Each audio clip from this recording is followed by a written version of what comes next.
नमस्कार जोहार। आप देख रहे हैं छोटा नागपुर लाइव और मैं हूं दशरथ। आरक्षण को लेकर देश भर में कई तरह के आंदोलन किए जाते हैं। यह आरक्षण ही एक ऐसा विषय है जिसको लेकर राजनीति गर्माती है और तख्ता पलट भी होती है। ओबीसी आरक्षण को लेकर झारखंड में कई तरह के वादे किए जाते हैं। बताया जाता है कि ओबीसी को 27% का आरक्षण मिला हुआ है, लेकिन यह सिर्फ खोखला जुमला है। आज एक मीटिंग बैठक बुलाई गई चाईबासा में, जहां गोप गोड़ आरक्षण आंदोलन समिति की ओर से यह बैठक की गई सर्किट हाउस में, और बतौर सरकार को बताया गया कि आपके जो वादे थे ये अब सिर्फ जुमला साबित हो रहे हैं। गोप गोड़ आरक्षण आंदोलन समिति की सर्किट हाउस में हुई संगठनात्मक बैठक में झारखंड सरकार पर ओबीसी समाज के साथ राजनीतिक छल करने का गंभीर आरोप लगाया गया है। समिति के पदाधिकारियों ने कहा है कि चुनाव के समय 27% ओबीसी आरक्षण का जो वादा किया गया था वो अब तक सिर्फ एक खोखला जुमला साबित हुआ है। बैठक में यह भी कहा गया कि राज्य के कई जिलों में आज भी पिछड़ा वर्ग आरक्षण का लाभ लोगों को नहीं मिल पा रहा है, जिससे ओबीसी समाज में भारी आक्रोश है। संगठन ने सरकार से जल्द ठोस और स्पष्ट निर्णय लेने की मांग की है। इस बैठक में संगठन का पुनर्गठन करते हुए रामहरि गोप को सर्वसमिति से केंद्रीय अध्यक्ष चुना गया।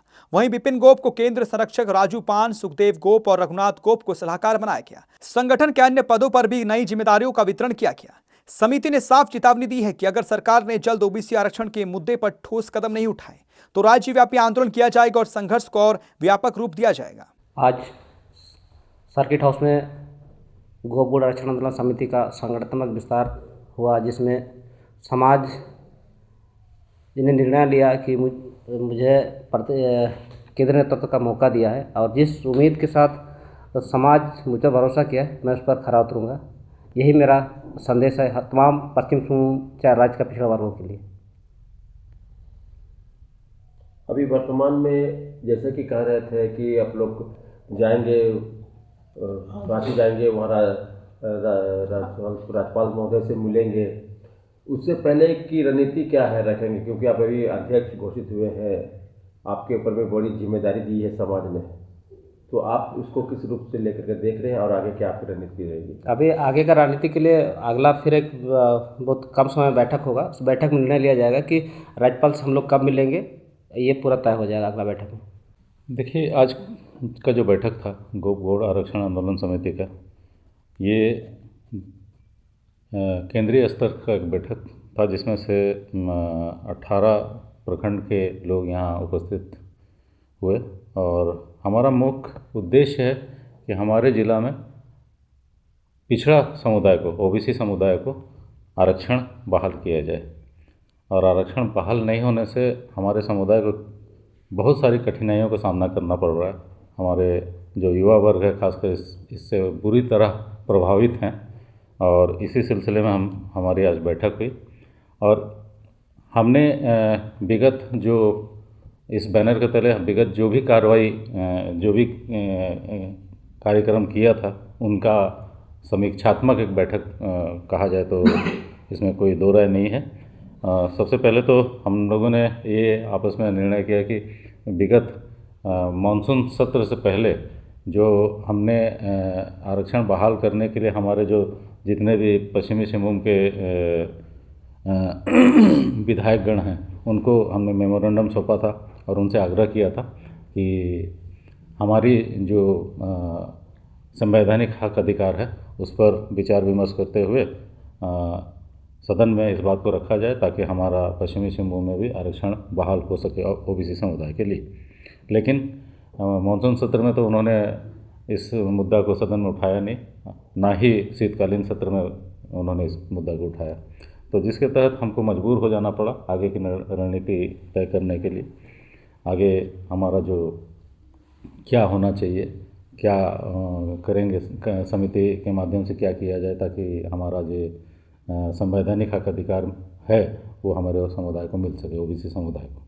तो इसी क्रम में आज हमने एक केंद्रीय कमेटी का गठन किया जिसके माध्यम से इस आंदोलन का रूपरेखा तय किया जाएगा और इस केंद्रीय कमेटी में सर्वसम्मति से मुख्य संरक्षक जिसके देखरेख में ये आंदोलन चलेगा उनका चुनाव किया गया, जिसमें मुख्य संरक्षक के रूप में विपिन गोप को चुना गया है और वरिष्ठ सलाहकार जिनके मार्गदर्शन पर ये आंदोलन आगे बढ़ेगी उनमें से सुखदेव गोप जी हैं, रघुनाथ गोप जी हैं, उनको वरिष्ठ सलाहकार के रूप में हमने चुनाव किया है।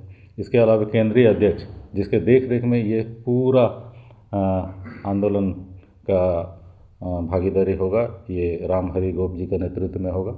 केंद्रीय उपाध्यक्ष भरत गोप जी होंगे। उसके बाद केंद्रीय उपाध्यक्ष विपुन बारिक जी होंगे। महासचिव भास्कर गोप होंगे। उप सचिव राजू गोप जी होंगे। केंद्रीय सचिव सोनाराम गोप जी, संगठन सचिव रविंद्र बेहरा जी, कोषाध्यक्ष शैलेश गोप जी, उप कोषाध्यक्ष विश्वनाथ गोप जी होंगे। संगठन सचिव संजीत कुमार जी होंगे।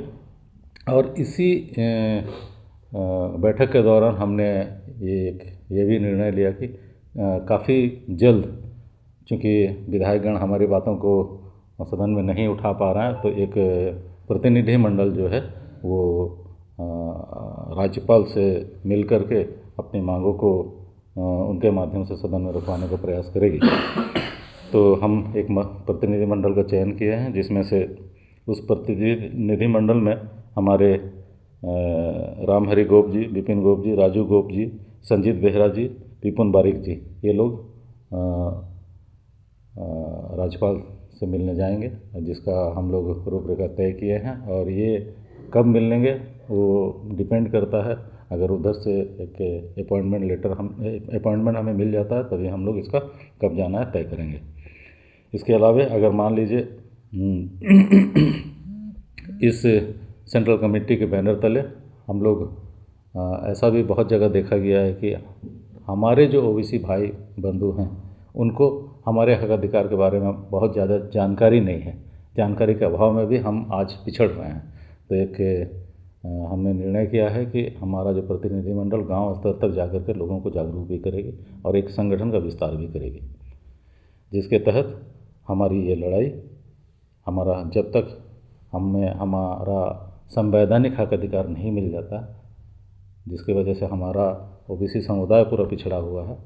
आज हम आपने देखा होगा कि हम आज अपने जगह में चतुर्थ वर्गीय, तृतीय वर्गीय जो हमें नौकरी मिलना चाहिए वो भी हमें उससे भी हम वंचित हो रहे हैं, जिसकी वजह से आज हमारा ओबीसी समुदाय का अस्तित्व ही खतरे में नज़र आ रहा है। तो जिसके लिए हम आज इस समिति का गठन किए, केंद्रीय कमेटी का गठन करते हुए हम चाहेंगे, हमारी समिति चाहेगी कि हम गांव स्तर तक अपने लोगों को जागरूक करते हुए अपने हक अधिकार के लिए आगे बात रखें।